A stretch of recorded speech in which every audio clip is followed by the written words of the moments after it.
আল্লাহ কোন শেখ হাসিনাকে এর চেয়ে করুণ মৃত্যু দিবে, তার মাটি যেন এই বাংলাদেশের মাটিতে না হয়।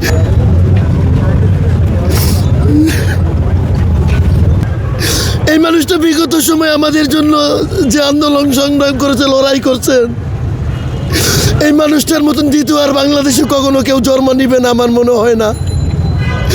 তো সব কিছুই আল্লাহর তরফ থেকে আসেন, আল্লাহ যা করে ভালোর জন্যই করেন।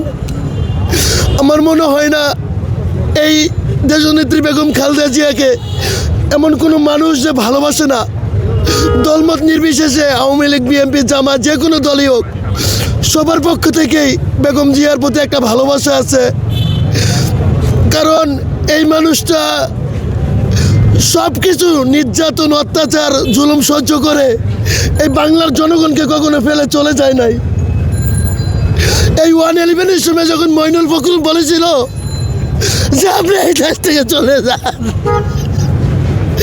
আপনার নামে কোনো মামলা হবে না, কিছু হবে না, আমার নেত্রী কিন্তু চলে যায় নাই। আমার নেত্রী বলেছিল যে এই দেশে 18 কোটি মানুষই আমার ছেলে সন্তান, আমি কাকে বাইরে রেখে চলে যাব? আজকে সেই নেত্রী আমাদের মাঝে নেই। আমার বকটা ফাইটা দিতে আমি বুঝাইতে পারবো না। আপনারা সবাই দোয়া করবেন আমার নেত্রীর জন্য, আল্লাহ যেন তাকে জান্নাত নসিব করেন, জান্নাতে ফেরদাউস। আমার নেত্রীকে এই বিভিন্ন ইঞ্জেকশনের মাধ্যমে তাকে মেরে ফেলার ষড়যন্ত্র করছিল, এটা সারা বাংলাদেশের মানুষ জানে।